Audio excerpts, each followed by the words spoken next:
Welcome to the Bulwark Podcast. I'm Charlie Sykes. It is Friday. We have made it through another week. And of course, I am joined by Tim Miller. Tim, how are you doing? How's New Orleans? Hey, Charlie. New Orleans is good. I'm here in my very makeshift office. The computer is sitting on boxes, and I get to look at you with your fresh haircut. We're doing this YouTube style. What do you think? It's like 2009, you know? We're moving into the modern era slowly but surely. Our Fridays will be on TikTok soon enough. I figured that what we had to do was to have a little bit of a practice of seeing one another, since we're going to be doing this thing in New York in a couple of weeks, May 18th. By the way, if you are in New York, Smart. You might want to see this podcast live, might want to see the Next Level folks live. Great opportunity. We have a few tickets left, but you have to go quickly. We do. Come on. It's going to be great. The weather's been great. The weather's been terrible everywhere. Come to New York, May 18th. Yeah. I'm going to do a little TV. I'm going to do a little cable beforehand. We're going to hang out after. Select people might get invited to an after party. Not Charlie, but some of you might be. Yeah, I won't be there. It'll just be the youngs. It'll be the people who will actually be able to party in the.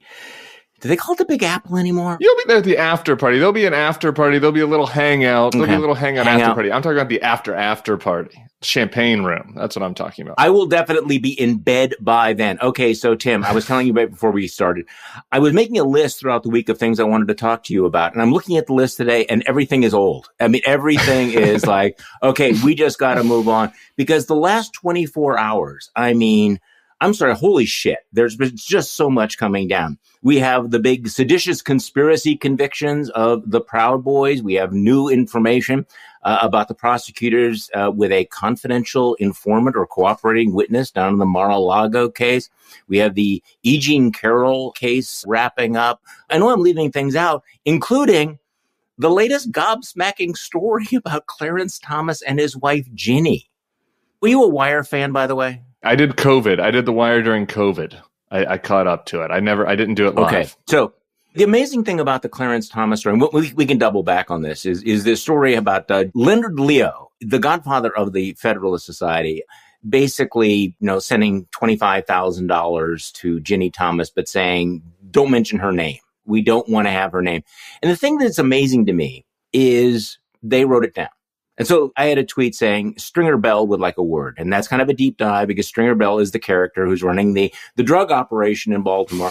And he notices after one of their meetings where they're planning their drug dealing operation that there's one earnest young man who is writing down notes. And he says, what are you doing? And he said, well, I'm taking minutes of the meeting. And Stringer Bell then, and I'm not going to use all the language, basically says, you do not take notes for a criminal conspiracy. And this is the thing. They write it down. I continue to be amazed by that. Yeah, I think that there is a feeling of, being maybe above the law is overstated, but certainly a feeling of the fact that they're in rarefied air and that they can't touch me. Yeah, exactly. And a feeling of being untouchable and a feeling of, getting comfortable with these sorts of deals. Let's just, step back really quick. The Federalist Society's little slush fund is really immense, right? And there kind of are like two Federalist Societies. Like there is what's happening on campuses at law schools and, rank and file lawyers who want to identify as conservatives. And then there's this Leonard Leo operation that's happening in DC that has all these nonprofit organizations, that's paying lots of groups, that's moving money this way and that way, that's running ads and political campaigns. Puts the dark in dark money. Yeah. And it's almost all dark money, right? And so when you get into the habit, as somebody who used to work in the world of dark money, when you get into the habit of doing these sorts of things, you start to get comfortable with it, right? It's like, am I really going to get tagged over this $25,000 for Ginni Thomas? It seems like small ball when the amount of money that's moving through all of the various Leonard Leo operations is like upwards of 9 figures. And you're getting into close to, 80, 90 million, maybe more, right? So $25,000 of Ginni Thomas is like nothing, like it's still a payoff. And so I think that is like how I get into the mind of how they get comfortable with things like this. But man, really comfortable.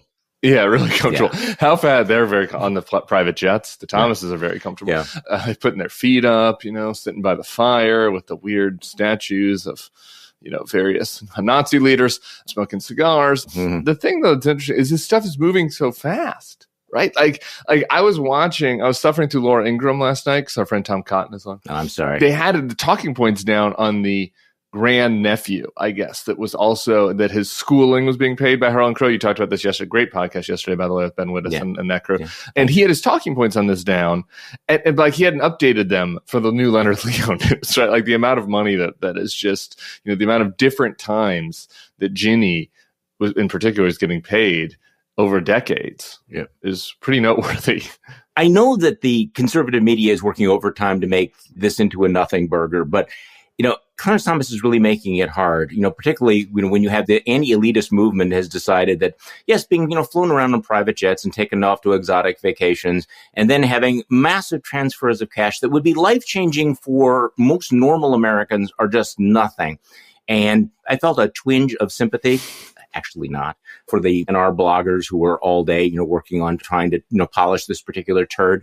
And then what happens? We drop the story about Leonard Leo with his grift with Ginni, and then saying, but don't mention Ginni's name. And by the way, Kellyanne Conway is on all of this. See, this is the thing about dark money, Tim. If it's dark, the dark money is you don't put it in writing. Hey, we are sending money to the wife of a Supreme Court justice. Don't tell anyone this. Click, click, click, send. Right? That kind of screws the whole dark thing. And this is the big contrast. So the big pushback on all this yesterday, and this was what Cotton was arguing on Fox, and so you saw a lot of the NR guys offering is like, oh, these leftists and the, never Trumpers are picking and choosing their spots here. This isn't true. This is hypocritical because Sonia Sotomayor received $3 million from her book publisher. A book deal. Right? And she sat in. She didn't recuse herself for a case that was particularly related to that publisher. And I'm going, are they even listening to themselves? Like they think this is the same thing. It's fine. If you want to do a standalone critique and saying Sonia Sotomayor should have recused herself from this one case, sure, agree. But getting paid for services rendered, like you wrote a book, the book publisher paid you. I didn't even speak to it. I had an editor at the book publisher. I got a form letter from the head of HarperCollins after I got in the New York Times bestseller list. It was like, thank you, Timothy N. Miller, great work. You know what I mean? It's not like you have this personal relationship with the head of this conglomerate book publishing company. So the whole comparison is ridiculous. And that's what they're leaning in on. And of course, nobody knows what Ginni actually did for the money, right? I mean, speaking of money for services, what exactly was she doing? Nobody knows, right? Leonard Leo's quote even in the Washington Post about this is well, Ginni is a well-known person who can weigh in on matters of public opinion and public concerns for nonprofit advocacy groups. It's just this is just bullshit. This is a do-nothing job. She had a bunch of do-nothing jobs because she's a dilettante, for a bunch of conservative, world groups. Okay, maybe if you're saying, if everyone can see it, then at least, all right, we're following the rules. But if you're doing it in secret, this is not comparable to the Sonia Sotomayor getting paid for writing a book. Okay, there's nothing similar. I mean, there's a certain consciousness that perhaps this does not look good, right? If you write, keep Ginni's name out of this. Don't mention. I talked about this with Ben Wittes yesterday. This is actually an easy one to analyze. Just for a second, imagine the reaction on Fox News of the NR folks if we found out that Ruth Bader Ginsburg was being flown around by George Soros, that George Soros was paying the tuition of, one of her grandchildren or grandnieces. If any of these things, if George Soros was writing checks to Ruth Bader Ginsburg or anybody in her immediate family and saying, let's not let anybody know that we are paying family members of Ruth Bader, they would be out of their minds. We would be having impeachment hearings right now. It's not a close call. Am I missing anything there?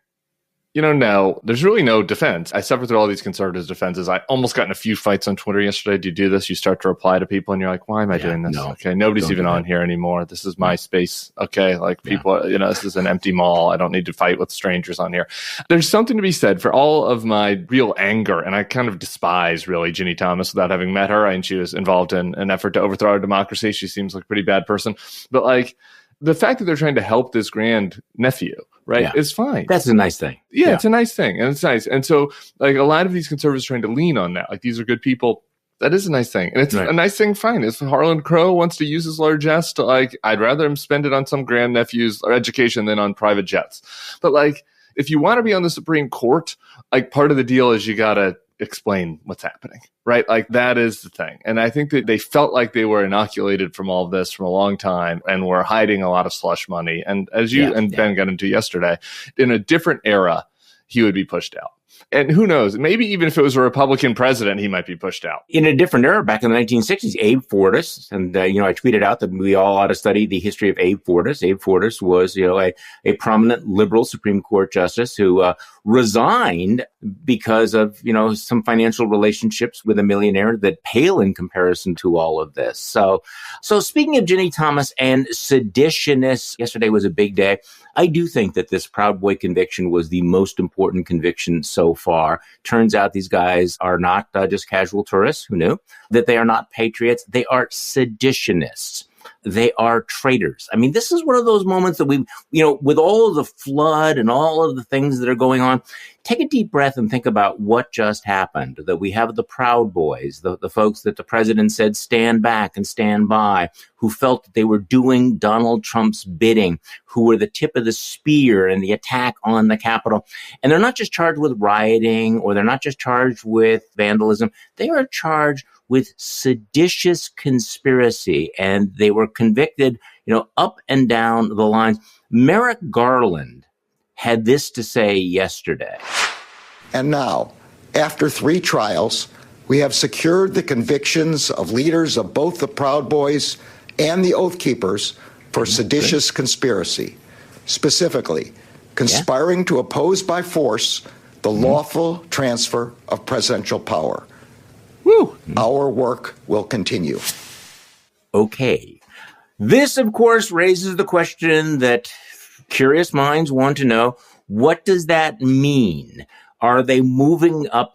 How do you have a seditious conspiracy that does not include many of the principles here? So I asked Roger Parloff of Lawfare to speculate, what's Jack Smith's reaction to all of this? But I don't know. What do you think, Tim? I mean, how does this not put some wind at the back of Jack Smith saying, I really have to go up the ladder and I have to go hard. And I've proven that I can actually get a conviction for conspiracy charges, which means you don't actually have to be physically present, and you don't have to explicitly say, go in and F up the Congress. You can have that unspoken understanding. So what do you think? I mean, at this point, it would become a huge, I think, failure of the Justice Department not to continue doing what they've been doing. Agree. And it seems like Jack Smith's doing that. That's why I like having your Thursday podcast, so I don't have to pretend to be a legal expert on this podcast. It seems like things are moving that direction. That is the natural question to those of us who are, laymen out here going, if people can be convicted for seditious conspiracy, who is more guilty of seditious conspiracy than Donald Trump? I don't think anyone. Or, and you can go down the list of his other compatriots in that regard, Rudy and Sidney Powell, et cetera. Jeff Clark, for example, who I see is out there on Truth Social, sending out truth still. So that man is walking free for some reason, despite his attempt to have a coup in the Department of Justice. So I would love to see us move up. And keeps talking. Yeah. And I think that the short term, though, it's important to just recognize how embedded these Proud Boys had been in establishment Republican circles, right? Like this Enrique Tarrio, who's convicted, like there are pictures of him with all of these folks, right? I mean, the selfies with Sarah Huckabee Sanders, and he was going to a lot of the Trump events. If you go to South Florida, a lot of these guys have taken over the local parties. The Miami-Dade Republican Party has Proud Boys involved. Obviously, you discussed yesterday the stand back and stand by quote from the debate. I think it's important to just recognize and to state, and for Democrats actually to make this argument, and for, the 5 good-natured Republicans left to make this argument, right? That this is an implication of the whole party, and certainly of the MAGA part of the party, right? Like these were not like 5 dudes who randomly showed up to create trouble because they saw an opening. Like these were political actors who had embedded is maybe a stretch, but had deeply connected themselves within the Republican Party infrastructure. Well, and also, I mean, just break down the charges, the severity of this, because we're in the middle of, an attempt on the one hand to, revise it into it's no big deal. It was peaceful tourists. And then you have Donald Trump, who is, leading, hand over heart, leading renditions of the January 6th prisoners, God bless America. I mean, he is now embracing this. He is trying to, describe them as real heroes, as patriots. What happened yesterday was they not only convicted them of, felonies, they convicted them very specifically of seditious conspiracy, people who betrayed their country. These are very hard cases to bring and hard cases to win. It goes back to the Civil War. And it basically says, look, this was not just an attack on an Arby's or an attack on a Starbucks. This was an attempt to overthrow the government. I mean, this is what's significant about this. Well, I have something for you here. Here's a montage the folks from CNN put together early on, where all of the generally Fox News talking heads are saying, well, this January 6th thing can't be that big because nobody's being charged with sedition, are they? I mean, they understood this was a line. Let's just play this courtesy of CNN. Oh, it was an insurrection. So how many of the participants in that insurrection have been charged with insurrecting, with sedition, with treason? 5. 0. So but you know what? No one has been charged with sedition. No one has been charged with sedition or insurrection. Most have been hit with charges like parading. Parading. Who knew that was a crime? Do you know how many people have been Who charged knew it was a crime, with Charlie? inciting insurrection or sedition or treason or domestic terrorism as a result of anything? 0. Has anybody been charged with sedition? Nobody. Has anybody been charged with treason? Nobody. So why do they keep calling it an insurrection? How many times do words like insurrection, sedition, or treason appear in Biden's own DOJ indictments against the January 6 rioters? The answer, 0. Not really. These did not age well, Mr. Miller. But this was the red line that they drew. They fired Tucker. I heard a lot of voices in there in that little montage. It wasn't just Tucker over and over again, I noticed. It's across the network. Yeah, no, it didn't age well. And I spoke to one of the reporters who was down in Waco for the Trump event there yesterday. We were just kind of like talking through a couple of these issues, and it was reminding me like who was there in person. It was saying that Trump, you pointed out that he has lended his voice to the extent that anybody wants his voice to the January 6th choir. He's doing this on stage in Waco, having an event honoring the people that are now convicted of attempting to overthrow the government. I mean, that is a notable moment. And who he has suggested that he will pardon. Yes. I mean, now this becomes a major issue. And he needs to be asked this over and over again. Will you pardon them? Right. It feels so weird still, despite the fact that we've been living it for 7 years, that it's like the leading candidate for the Republican Party is in league with and promoting people that are literal traitors. I have been convicted of conspiracy against the country and against the government and against the democracy. Yeah. I'm just obsessed with Republican primary stuff, so I always lead everything back to that. But this is like what's missing from that, right? It's all Asa Hutchinson is the only one out there like making that case against Trump. Not even in the more. It'd be nice to hear some people making it in the moral case within the Republican Party, but even in the practical case. Well, Chris Christie's throwing some punches. Chris Christie too. Chris Christie, you're right. But even in the practical sense of like, do we really want to hitch our wagon to a guy who is singing with the traitorous choir? I guess so. I guess they do. Yes, I guess so. I was actually thinking about this. I mean, it's become now, almost a cliche to say what a gift to the Democrats, because rather than having to spend the next, 6, 7, 8, 9, 12 months, debating the economy and everything, the Republicans have said, no, we're going to debate Donald Trump and everything that he says. And he's out there promoting it. Now, I thought that montage was very effective by CNN. I hope they play it at their town hall meeting. Their free live primetime town hall meeting that they're giving to the completely normal, usual presidential candidate. I have to say that in terms of judgment, I don't know how you come down on this. I mean, CNN trying to explain it and saying, okay, we do know he's unique. We do know that he's a chronic liar. We do know that he's an accused rapist. We do know that he has called for the termination of the Constitution. We do know that he is facing federal indictment. We do know all of these things. But nevertheless, proving that we've learned absolutely nothing in the last 8 years, we are going to treat him like every other presidential candidate by giving him a town hall. What do you think? Can I offer a contrarian view on this? Yeah. This might age as poorly as those Laura Ingraham quotes, so we'll see how things go next week. Yeah, mark the tape. I want to see it. There is a potential advantage. Okay, Donald Trump is cloistered in a cocoon in Mar-a-Lago. He's in a cougar cocoon where he's surrounded only by the people on the pool deck at Mar-a-Lago and the people that want to have Donald Trump-themed weddings and the people in Steve Bannon's media universe. Like, those are the only people that he surrounds himself with. He doesn't get questioned. This week, he had that plane flight to Waco. He had like 2 normal reporters on there, and he throws the phone of Von Hilliard. tosses it aside because he gets so mad that Vaughn asked him a couple of tough questions. He hasn't gotten tough questions for a long time. And so I just want to see it. I totally understand the criticism. CNN deserved it. The way CNN handled things in 2016 was wrong, but it's new leadership there. I want to see the town hall because there are a lot of tough questions that could be asked of him. Okay, there are a lot of tough questions that could be asked. And by the way, I have something else for you here. Now, I can't play the whole thing because it runs more than 5 minutes. Can we put it on 2x speed? We could. Maybe we should do that. So, Mehdi Hasan, I'm sure I disagree with him on a lot of issues, but the man he's freaky good. He's a national treasure. And I don't know whether you saw his montage where he came up with, okay, CNN, I wouldn't do this, but since you are going to normalize this guy, you are going to give airtime to this guy, here are 10 questions that you should ask him. And then he goes through the 10 questions. They are all outstanding. I think we have time for the first two. Give you a flavor. This is Mehdi Hasan. Personally, I wouldn't interview a man who has used live interviews to incite violence and tell lies, who has in the past encouraged violence against CNN itself. I wouldn't normalize him in that way. But if you are going to interview him, you need to have some very tough and very specific questions. Oh, yeah. Here are 10 questions I would ask Donald Trump if I had to do an interview with him, and that CNN should consider posing to the indicted former president next week. Make a note. Number one. The President of the United States has to swear an oath to preserve, protect, and defend the Constitution of the United States. You are on record, Mr. Trump, just a few months ago, calling for the termination of parts of the Constitution. So you have disqualified yourself from the presidency, have you not?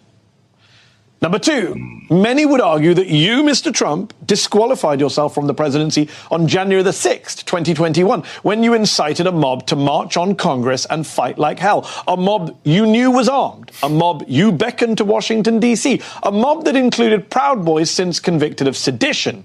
And on the day itself, it wasn't just Fox hosts like Sean Hannity and Laura Ingraham who sent texts to your chief of staff demanding you condemn the violence, but also your own son, Don Jr.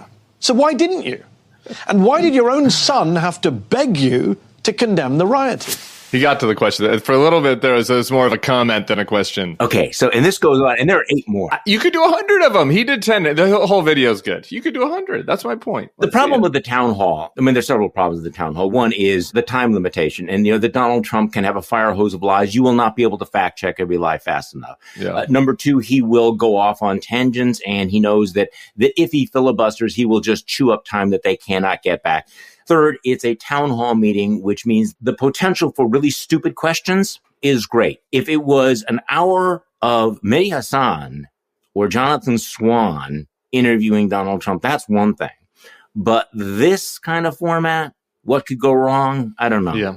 I have low expectations. Okay. You had this unicorn hope that he's going to melt down, and then he's going to get all sweaty and spit's going to fly, and he's going to throw the microphone at Caitlin Collins, They say, damn right, I called the code red. Yes, I wanted a coup. I want a coup again. We got to finish the coup. All I'm saying is that we're in a different world than in 2015. We're in a different world than 2015. The challenges of dealing with him are different. And the more Trump is talking about a lot of the shit, the worse he's done. Now, he has actual things that he can be engaged upon. This is different than the empty podium. That's all I'm saying. It could end up being like the empty podium, but I think that we have to. He's the leading candidate in the Republican primary. What are we going to do? Never have any media people question him?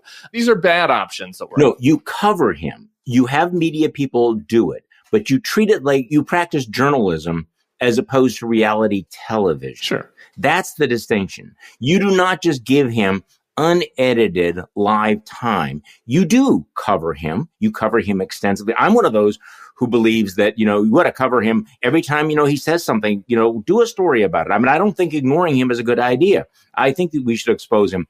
On the other hand, these kinds of formats, I think, are designed for him. And plus, he can't lose because no matter how tough she is, no matter how awful he is, he's going to come out and he's declare that he's the winner and that he's a martyr, that he's both the champion and the victim, right? Oh, see what they did to me on CNN. They beat me up. Liberal media. That didn't work in 2020, though. Savannah Guthrie got the best of him. That didn't help him. I get a little frustrated when I hear the media criticism. I think there's plenty of legitimate media criticism, which I issue sometimes, but it is like, you shouldn't engage with the guy. You shouldn't.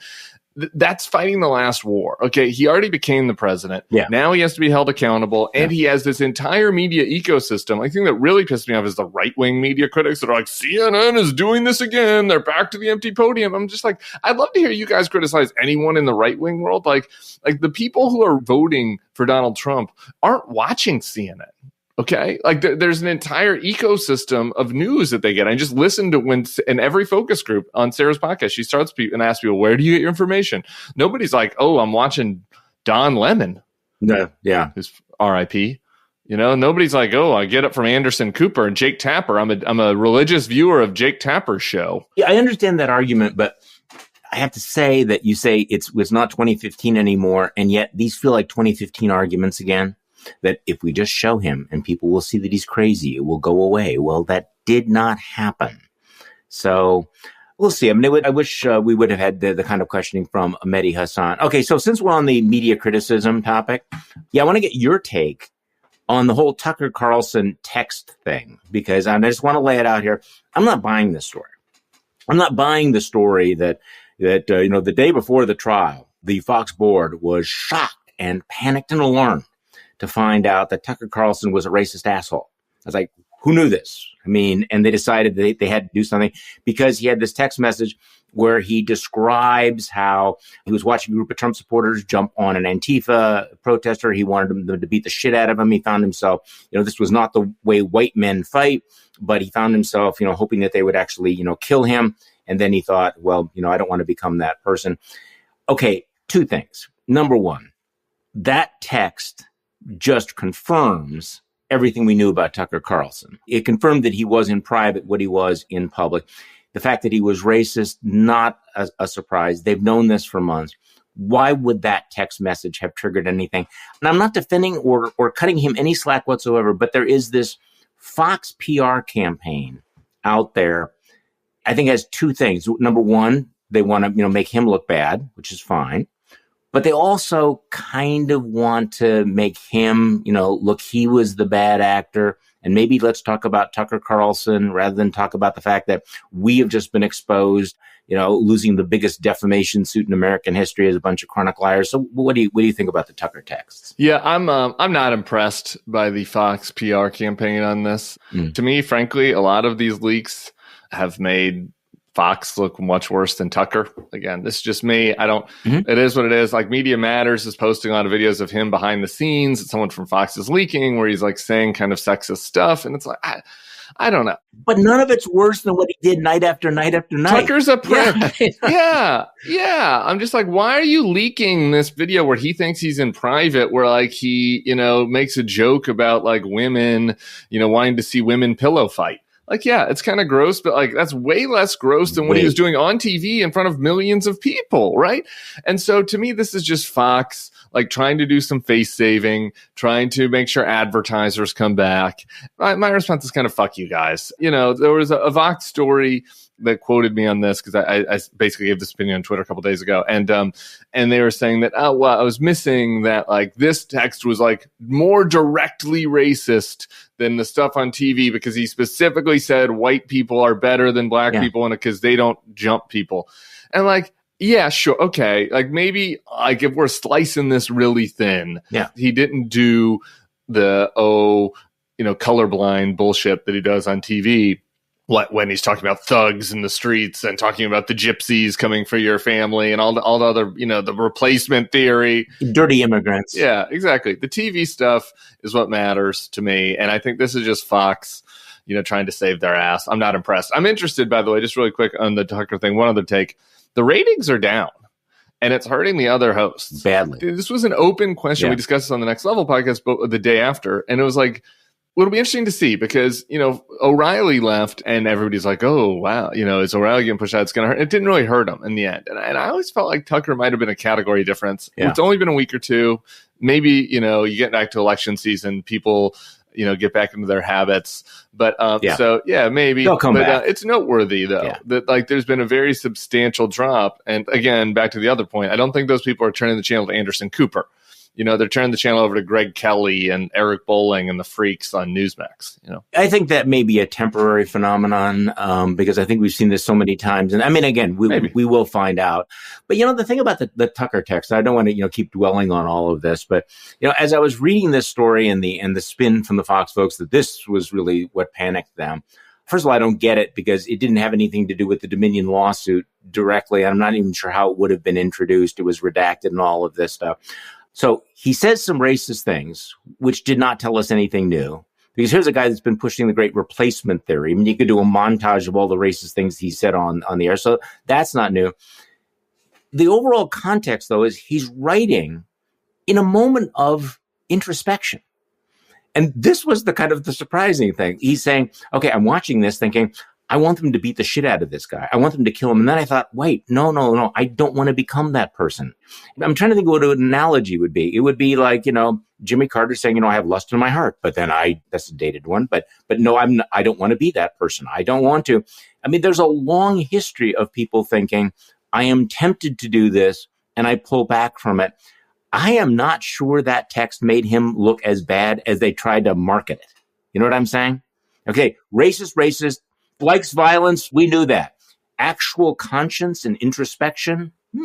Yeah. Who's sending these long essay style texts? It doesn't read like a text. It's a very weird thing. Yeah. I agree with you. Again, within the introspection, he doesn't introspect about the line about how he thinks white people don't fight like this. Yeah. He introspects about the effort of wanting to see the Antifa guy get beaten up. That said, I agree with you. I just, nothing that's been leaked has made me think, oh man, that is really worse than what is on TV. To me, if anything, it's made him look better than what was on TV. And I think that it's all bullshit post hoc rationalization from the suits. So, who we haven't mentioned so far in this podcast, which is amazing?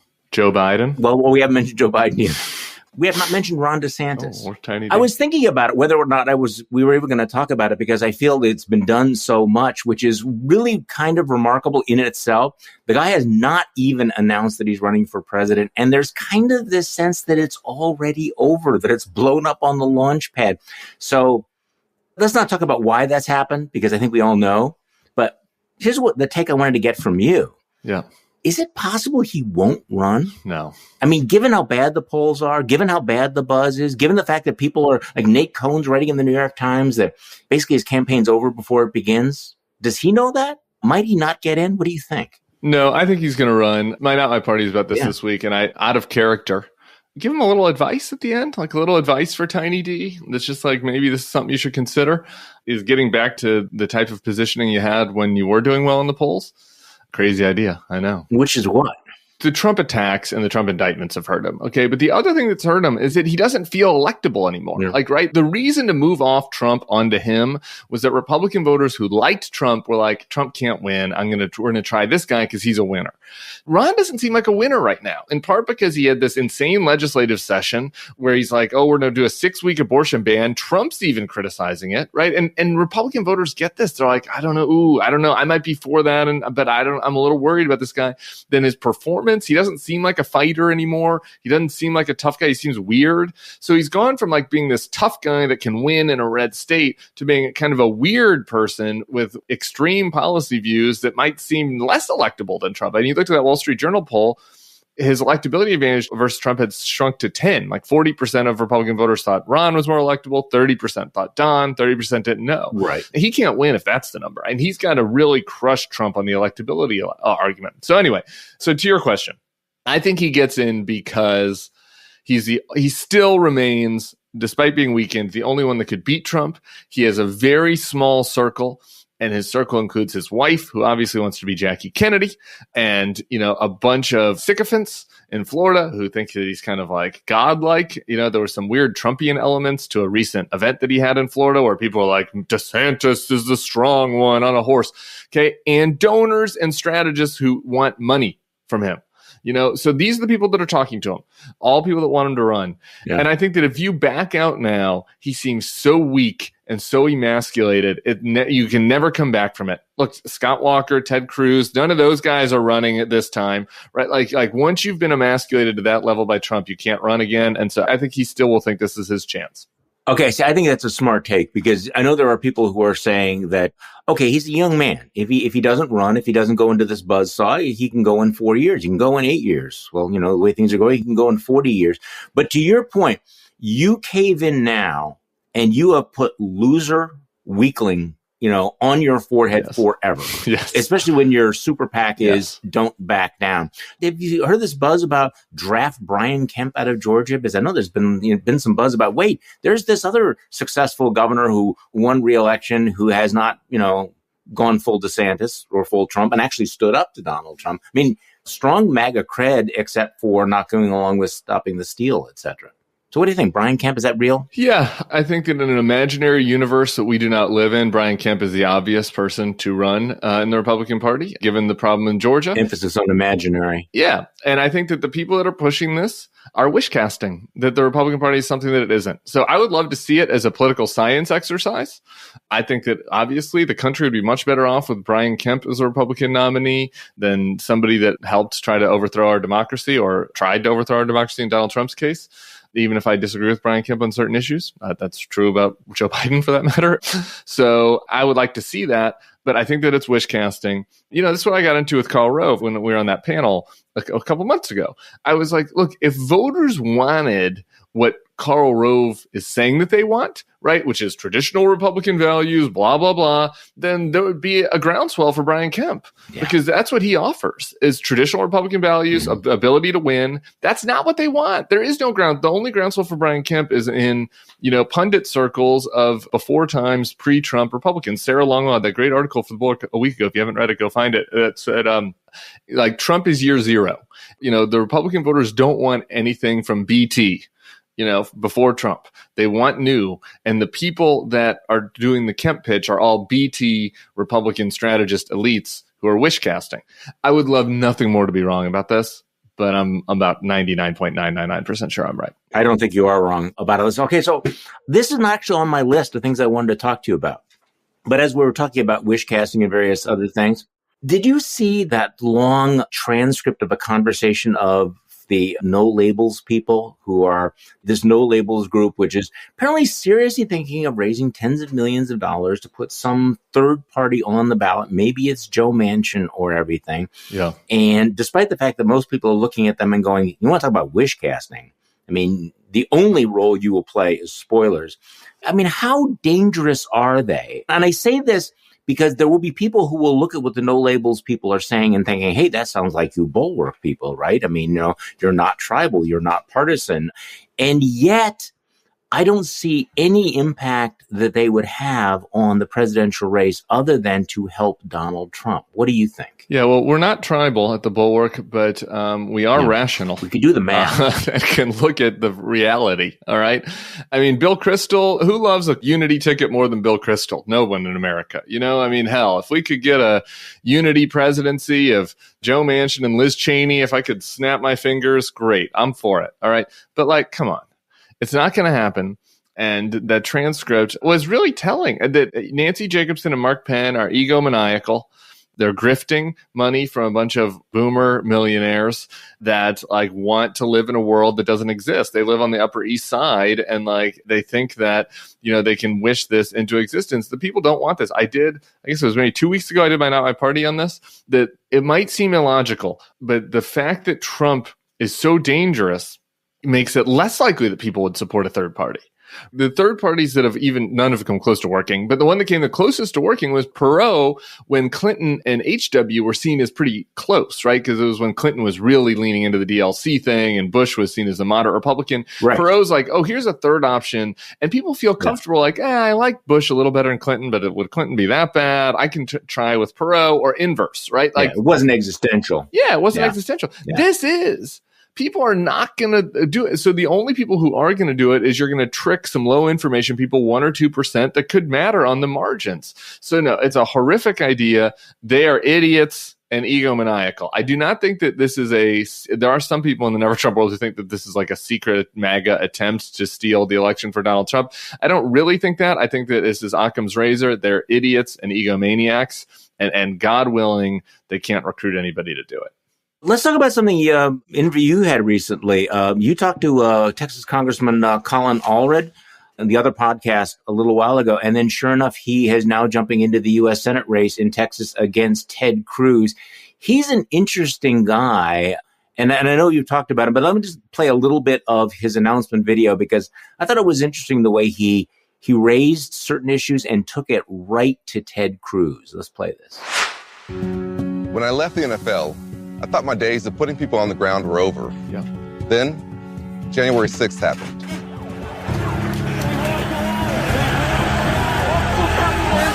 I remember hearing the glass breaking and the shouts coming closer. I texted my wife, "Whatever happens, I love you." Then I took off my jacket and got ready to take on anyone who came through that door. And Ted Cruz, he cheered on the mob. We will not go quietly into the night. Then hid in a supply closet when they stormed the Capitol. But that's Ted for you. Oh, I love that dude. All hat, that's Ted no cattle. When Texans were freezing in the dark, he jetted off to Cancun. He'll do anything to get on Fox News, but can't be bothered to help keep rural Texas hospitals open. Spends months trying to whip up phony culture wars, but not a minute trying to raise wages or lower drug prices.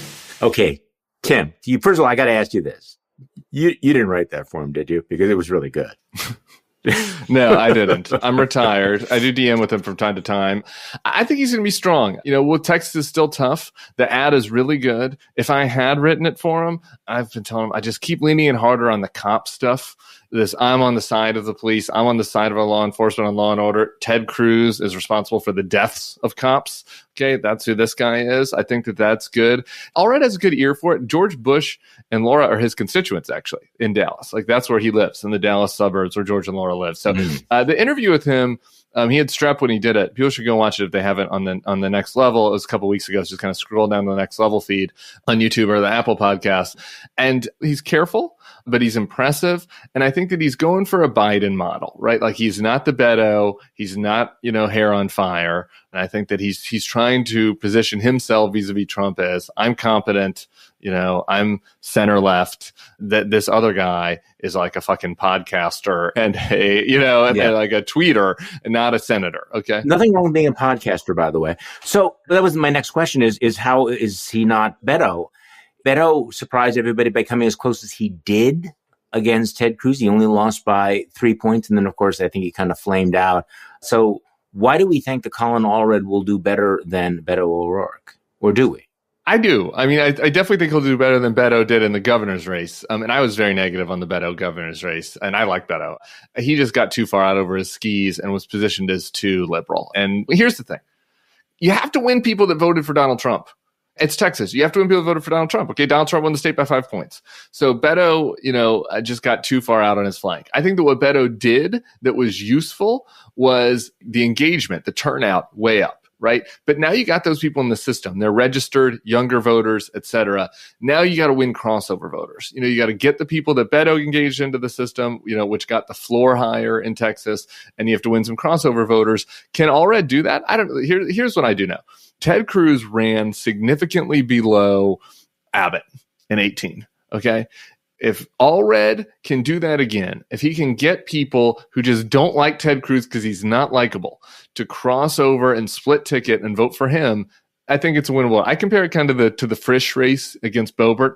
He got really close. It's a tough race, but it's a vulnerable opponent. And if you run a good campaign, I think that it's a stretch goal, but this isn't like Jamie Harrison in South Carolina and Amy McGrath in Kentucky and some of these buzzy races that we've seen in the past from Democrats that are total flameouts. I think that he has a legitimate shot if he runs a good race. And Ted Cruz, of course, is uniquely unlikable. Yes. You think about the, political figures. Who likes Ted Cruz? Many of them have people who say, I really like this guy. The thing about Ted Cruz, and of course I realized this back in 2016 when some of us thought we will use Cruz to stop Donald Trump, which was a terrible idea because it turns out that Ted Cruz was so universally loathed. The only option we had. That was the only option, but he was universally loathed. Okay, I have one more thing that I wanted to share with you because this is particularly painful for me as part of our extended years-long apology tour. Oh, you're putting the hair shirt on? Well, I love it when you put the hair shirt on. Since we're going to New York, there's a story about what happened in the New York subway where you had a homeless guy who was yelling and screaming. He did not hit anyone, did not attack anyone. And you had this off-duty or former Marine. He hasn't been arrested. guy tackles him, brings him to the floor, and chokes the life out of him on the subway. Kills the guy. Yeah, obviously a major flashpoint because it's caught on camera.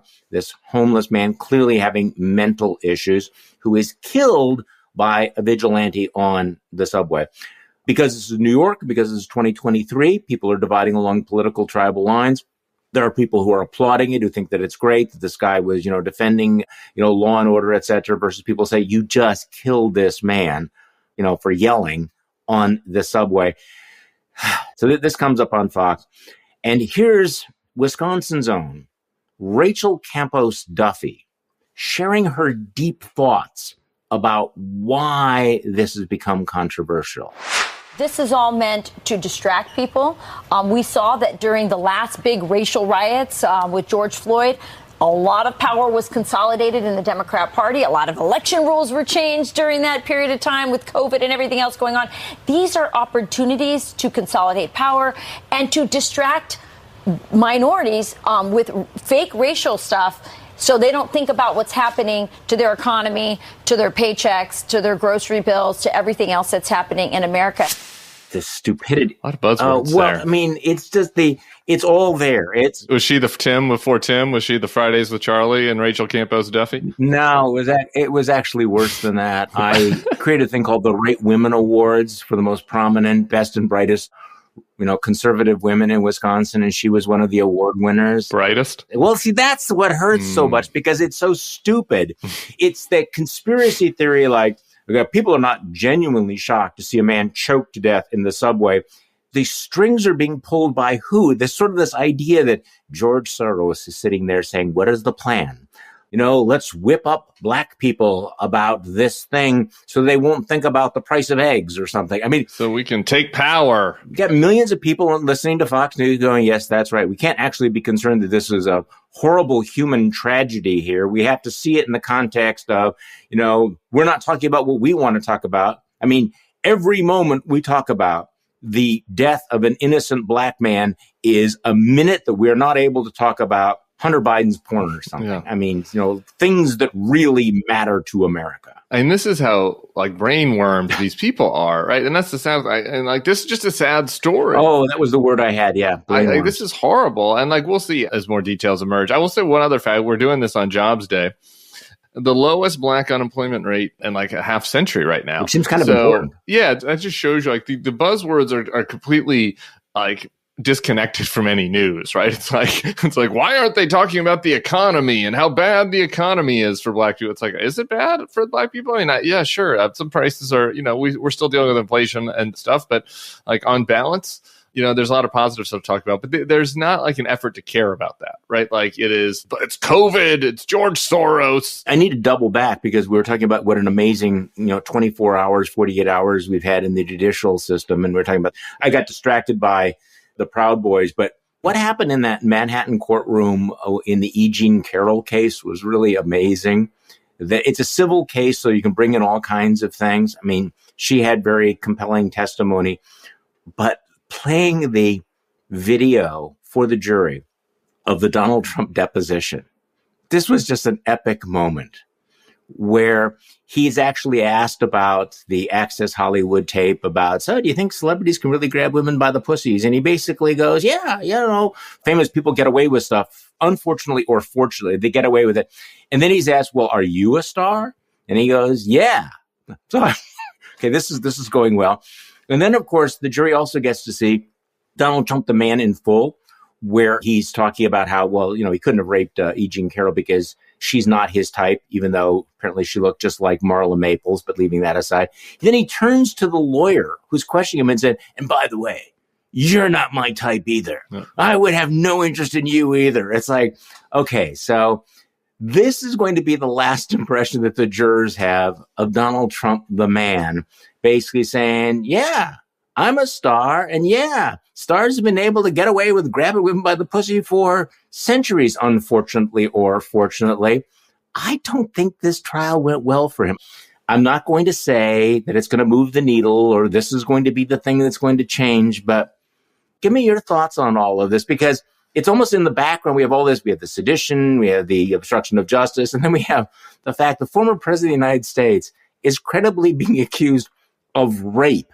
And it may not be the top 5 story of the day.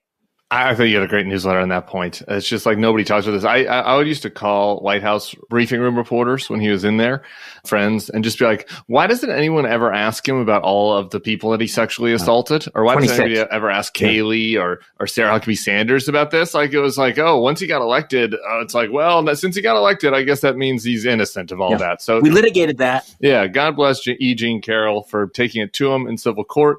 The lawyer that you're talking about is my friend, actually, Roberta Kaplan. She's amazing. She happens to be a lesbian, so I don't think it's hurting her feelings that much that she's not his type, because he's certainly not her type either.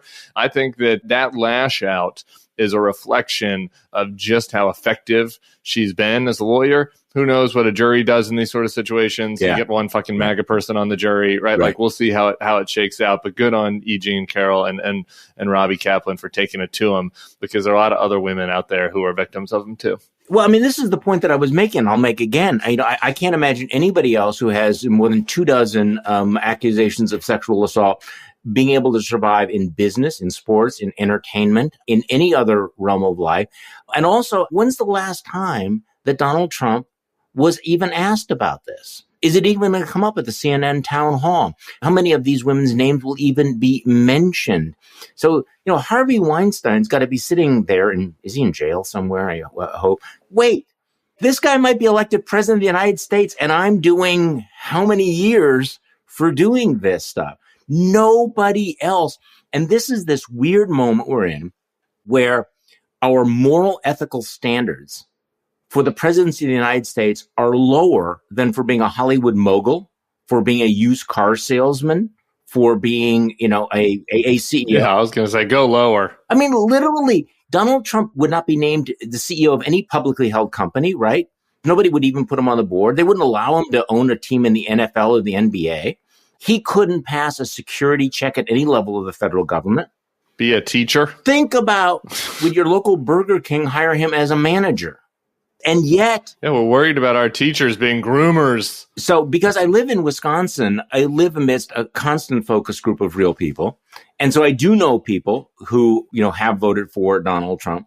And there's this weird disconnect where, okay, they're willing to go along with him. But in their own lives, they have a sense of decency and character and rectitude. They would not hire a lawyer or an accountant or a principal who had Donald Trump's character. They want their children to be around role models, except, and then there's this break, except, yes, let's give Donald Trump back control of the nuclear codes. Let's put him in charge of the IRS, the CIA, the FBI. Let's make him the face of America. And it's like in every other aspect of their lives, they would have nothing to do with someone like Donald Trump, except when it comes to making Donald Trump president of the fucking United States. Well, Charlie, we could do a full fucking hour on that. What can I say? We could do a whole nother hour on that topic. I wrote a whole piece for The Atlantic on it, and it basically took a perhaps unfair shot at Alexander Hamilton for being naive about this. Tim Miller, thank you for joining me. We will do this again next week, and if you want to see Tim and I live in New York, that is May 18th. You can go online and get the tickets today. Will there be a Name That Tune section of the live event? We're close to Broadway. Have you contemplated that yet? To be determined. Okay. Thank you all for listening to this weekend's Bulwark Podcast. I'm Charlie Sykes. We'll be back on Monday. We'll do this all over again.